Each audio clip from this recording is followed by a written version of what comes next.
hello friends नमस्कार आज आपनालोকক देखुवाम UDAS plus पोर्टलर परा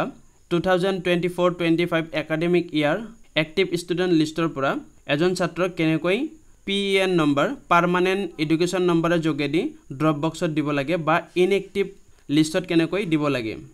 যদি ছাত্ৰজন অন্য ঠাইলৈ গুছি গৈছে বা অন্য ষ্টেটলৈ গুছি গৈছে বা আপাৰ ক্লাছত গৈছে নাইবা এক্সপায়াৰি হৈছে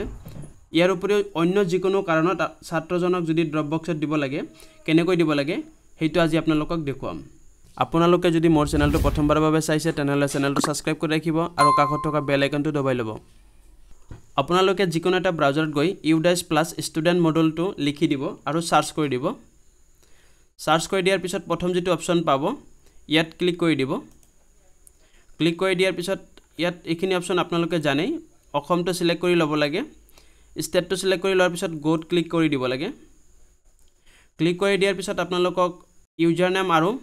পাসওয়াৰ্ডৰে লগইন কৰিবলৈ ক'ব আপোনালোকে ইউজাৰ নেম UDAS কোডটো স্কুলৰ আৰু পাসওয়াৰ্ডটো ভৰাই তলত ক্যাপচাটো ভৰাই তলত লগইন কৰি দিব লগইন হোৱাৰ পিছত আপোনালোকে ইয়াত চাব দুটা একাডেমিক ইয়াৰ পাব এটা হল 2023-24 আৰু 24-25 যেটো কাৰেন্টলি চলি আছে এটোত আপোনালোকে ক্লিক কৰি দিব স্কুল ইনফৰমেশন তো ক্লোজ কৰি দিব দিয়াৰ পিছত আপোনালোকে যেহেতু এটা ষ্টুডেন্টক ড্ৰপ বক্সত বা ইনএক্টিভ লিষ্টত দিব গতিকে আপোনালোকে যাব লাগিব এই অপচনটো যাব লাগিব ট্ৰান্সফাৰ সাৰ্টিফিকেট মডুল নাইবা মাৰ্ক ড্ৰপ আউট ইয়াত যাব লাগিব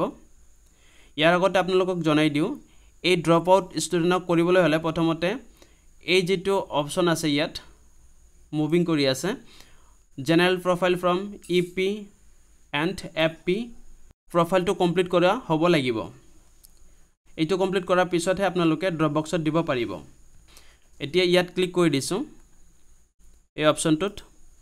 ক্লিক কৰি দিয়াৰ পিছত ইয়াত বিচাৰিছে চাওক আপোনালোকে ষ্টুডেন্ট PN নম্বৰ বিচাৰিছে আৰু ইফালে গো অপচনটো দিয়া আছে প্ৰথমতে ষ্টুডেন্টৰ PN নম্বৰটো লিখি লব ষ্টুডেন্টৰ PN নম্বৰটো কত পাব মই দেখুৱাই দিছো ষ্টুডেন্ট লিষ্টত যাব ইয়াত আপোনালোকে দুটা অপচন পাব ইয়াত চাব এক্টিভ ষ্টুডেন্ট 2023-24 ইনএক্টিভ ষ্টুডেন্ট আৰু ইয়াত চাব এক্টিভ ষ্টুডেন্ট আপোনালোকে এই এক্টিভ ষ্টুডেন্টত ক্লিক কৰি দিব एक्टिव स्टूडेंट क्लिक কৰি দিয়াৰ পিছত আপোনালোকে কোনটো ক্লাছৰ ষ্টুডেন্টক নিব হেতু ইয়াৰ পৰা সিলেক্ট কৰিব লাগিব ইয়াত আপোনালোকে ক্লাছটো সিলেক্ট কৰাৰ লগে লগে তলৰ পিনে ষ্টুডেন্টৰ নামখিনি দেখুৱাই দিব এনেকৈ আপোনালোকে নামটো বিচাৰি ল'ব আমি এই নামটোক এইটো ষ্টুডেন্টক ড্ৰপ আউট কৰিব লাগে আৰু ইয়াত PN নম্বৰটো দিয়া আছে সিকিউৰিটি পাৰপসৰ কাৰণে এইটো দেখুৱাব নোৱাৰি পাৰ্মানেন্ট এডুকেশন নম্বৰটো আপোনালোকক দেখুৱাব নোৱাৰি আপোনালোকে এই সেকেন্ড কলমটোত পাই যাব পাৰ্মানেন্ট এডুকেশন নম্বৰটো ইয়াৰ পৰা নম্বৰটো আপোনালোকে নোট কৰি কৰবাত লিখি ল'ব এতিয়া আকৌ আগৰ অপচনটোত গুছি গৈছো ইয়াত চাব আপোনালোকে আপুনি যেটো ষ্টুডেন্টৰ নম্বৰটো PN নম্বৰটো নোট কৰিছে বা যেটো ষ্টুডেন্টক ড্ৰপ আউট কৰিব বিচাৰিছে সেই নম্বৰটো ইয়াত দিব মই ইয়াক কপি পেস্ট কৰি দিছো আৰু গোট ক্লিক কৰি দিছো ইয়াত আপোনালোকে দেখা পাইছে গোট ক্লিক কৰি দিছো গোট ক্লিক কৰি দিয়াৰ পিছত আপোনালোকে আকৌ কনফাৰ্ম হৈ ল'ব ষ্টুডেন্ট হেজন হয়নে নাই ইয়াত আপোনালোকে ডিটেইলছখিনি পাই যাব ষ্টুডেন্টৰ নাম দেউতাৰ নাম মাৰ নাম আৰু কোনটো ক্লাছত পঢ়ি আছে ডেট অফ বাৰ্থ গটেইখিনি ইয়াত আহি যাব এইখিনি চাই আপোনালোকে ইয়াৰ আগতে আপোনালোকে তলপিনে দেখুৱাই দিছো ইয়াত চাব এটা নোট দিছে student general profile must be completed before marking him as having left school already with teaching mark drop out আপোনালোকে ষ্টুডেন্ট প্ৰফাইলটো আপডেট কৰি ল'ব লাগিব ইয়াত ষ্টুডেন্টখিনি ডিটেইলছটো থাকিব আৰু তলৰ পিনে চাব left school already with teaching যেহেতু আমাৰ এই ক্যান্ডিডেটজন আমাৰ বিদ্যালয় পাস কৰি অন্য স্কুলত গুছি গৈছে প্ৰমোশন হৈ বা পাস কৰি গুছি গৈছে গতিকে এইটো সিলেক্ট কৰিছো left school with already teaching আৰু যদি আপোনালোকৰ ষ্টুডেন্টজন ডাবল এন্ট্ৰি হৈছে বা ভুলকে এন্ট্ৰি হৈছে বা ডেথ হৈছে হেইটোৰ কাৰণে বেলেগ অপচন আছে আপোনালোকক দেখুৱাই দিম এইটো ভিডিওৰ জৰিয়তে দেখুৱাই দিম আপোনালোকে এইটো সিলেক্ট কৰি ল'ব যদি অন্য ক্লাছত গুছি গৈছে বা পাস কৰিছে আৰু স্কুলৰ পৰা টিচিং লৈ গুছি গৈছে তেনেহলে আপোনালোকে এইটো সিলেক্ট কৰিব মই এইটো সিলেক্ট কৰি দিছো ইয়াত কনফাৰ্মেশ্যন আহিছে are you sure to initiate the TC left school already with TC process student name এইটো দিয়া আছে আৰু ক্লাছটো দিয়া আছে এতিয়া কনফাৰ্ম কৰি দিছোঁ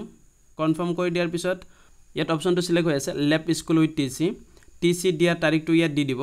ইয়াত চিলেক্ট ডেটটো চিলেক্ট কৰি আৰু কেপচাটো ভৰাই ইয়াত ৰিমাৰ্কছটো দিব মই যিহেতু ক্লাছ 5 পাছ কৰি 6ত গৈছে সেই ৰিমাৰ্কছটো ইয়াত দিছোঁ আৰু এনেকৈ ছাবমিটত ক্লিক কৰি দিব ছাবমিটত ক্লিক কৰি দিয়াৰ পিছত আৰু এটা অপশ্যন আহিছে are you sure you want to teach this student this facility will remove the student from your school and send the record to the drop box আৰু এইটো ড্ৰপ বক্সত পঠিয়াই দিব যিখিনি ৰেকৰ্ড আছে গোটেইখিনি ষ্টুডেণ্টৰ ৰেকৰ্ডখিনি ড্ৰপ বক্সত পঠাই দিব আৰু নতুন অন্য এটা স্কুলত নাম উঠাবলৈ এলিজিবল হৈ যাব